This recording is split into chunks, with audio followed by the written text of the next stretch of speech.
Hi, I'm Lisa K. Donner, along with Andrew Moran, Sarah Cowgill, Jim Veit, and Scott Cosenza.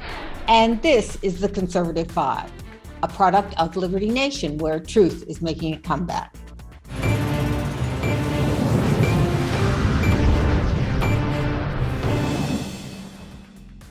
I can't believe we're talking about this, but Liberty Nation's senior political analyst Tim Donner penned several pieces this week on the possibility of a no-holds-barred rematch. We're talking, yes, Trump versus Hillary. Hillary has not rolled out a bid for leader of the free world, and the former president is on a rally tour. Makes the thinking person go, Although tongues are wagging and rumors flying, is the 2016 do-over a good idea? Friends and fans of Hillary and the Donald are dreaming of a brawl of epic proportions. Hi, panel. The stars would surely have to be in perfect alignment if Trump does return and Democrats wish to go back in time. But at least the battle is still fresh in the minds of the electorate. Sarah, can you foresee a rematch of Donald and Hillary? That would not be anything I'm dreaming of. I do not want to go back to 2016. It would be the same message, number one, except for boo-hoo, I lost to this guy and I should have won. Trump has the same message he's always had. He's never gone off point, make America great again. So we're not looking at anything new. Now, whether he would hands down wipe her across the map again, I don't know. And in 4 years, he lost a lot of credibility with his own voters. I mean, I know there's a big, strong support base for him, but in all honesty, there are people that voted for him in 2016 that's, I can't do that again. So I don't think it's a good idea one way or the other, and I hope I don't see a rematch. Jim, do you feel like there are any other rising stars that the Democratic Party can look to? I mean, if not Hillary, then who? That's a tough question. I mean, the only Democrats we really see in the news who are, they have the spotlight on them are the ones who have lost or are losing their credibility. I can see where Sarah's coming from with that. There are some Trump voters who wouldn't vote for Trump again. But on the other hand, I can appreciate the symmetry and going back to that 2016. And I don't know. I mean, I didn't support every single thing Donald Trump did, but I can't imagine a single Trump supporter that wouldn't be terrified of the idea of Hillary Clinton as president. Oh, I don't know, Andrew. Is it really so terrifying? I mean, I would think Trump would say, bring it on. Lisa, I'm going to tell you, I would love to face Hillary Clinton again. I love a rematch of 2016. Okay. Back then, everything was great. Prices were low. Gas was being pumped out. It was great. But in all seriousness, I think this would be a great pay-per-view matchup. I would only, these committees should only run these debates on a pay-per-view stage, $50 a pop. To go back to your original poll about rising stars, I think it's very rare to find anybody interesting that provides any value, because anybody who's in the media, as James Veit said, are people who are the progressives, who are worse than Hillary Clinton. Elizabeth Warren, she's far worse than Hillary Clinton. Hillary Clinton is just the female Joe Biden. For me personally, I think the only person I like to listen to or watch would be Tulsi Gabbard, of course, but also John Delaney. He was one of the few people on the 2020 stage who was criticizing all of these multi-trillion-dollar spending schemes. And of course, Elizabeth Warren was bashing him. So aside from John Delaney and Tulsi Gabbard, I don't really see anybody who's interesting to watch. I'd watch Donald Trump, but that's just for entertainment purposes, not policy. Are we maybe missing the obvious in just counting Bernie out here just because he's too old, Scott? I mean, what do you think? And let me just ask you another thing. What do you think about Hillary Clinton's physical capability of another campaign? Well, to the second question, I'll say that her commitment to public service knows no bounds, and we can all celebrate her for that.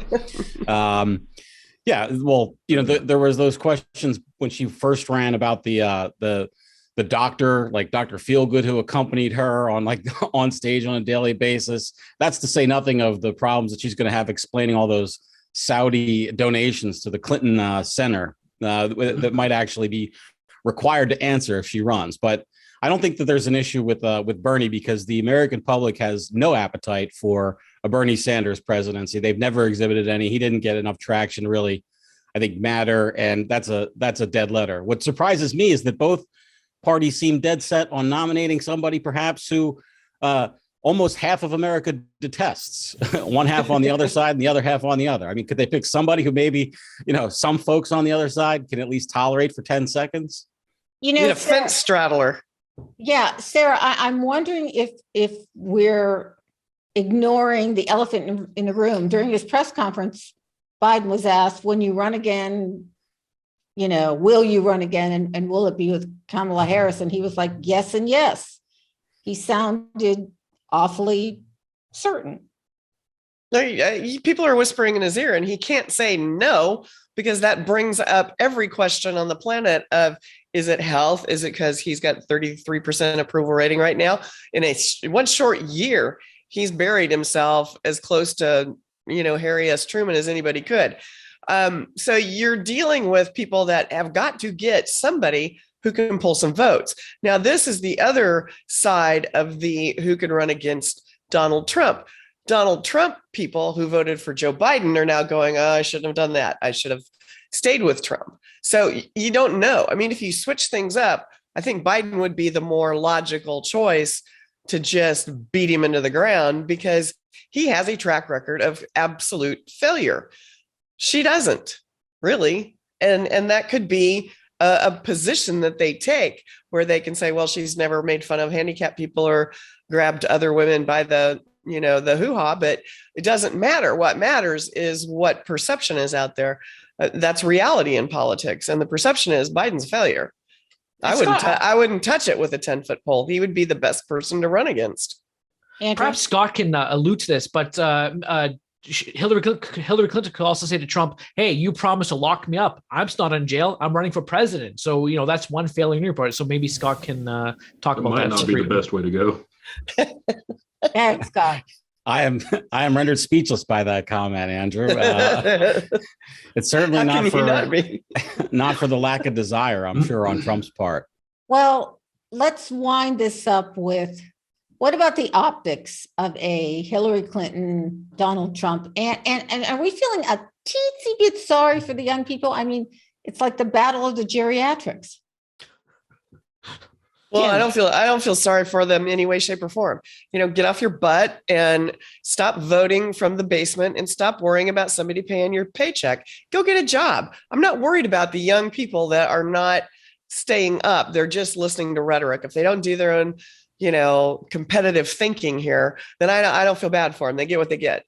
For the other reason, the optics, I think, are going to be amazing for the media to rehash. But in a political knockdown, drag out, I would not want to be on either side of this come 2024.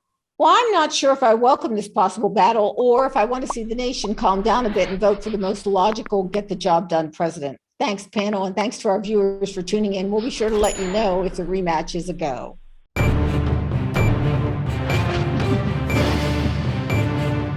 That's it for our Conservative 5 panel today. Check out our other C5 shows and segments on your favorite video platform, YouTube, Vimeo, Rumble. We're on them all.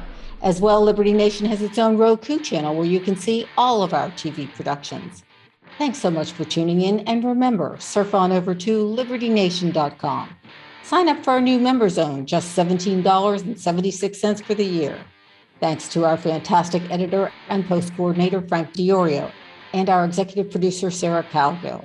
I'm Lisa K. Donner, editor-in-chief. Thanks so much for joining us today. This has been a production of libertynation.com, where truth is making a comeback.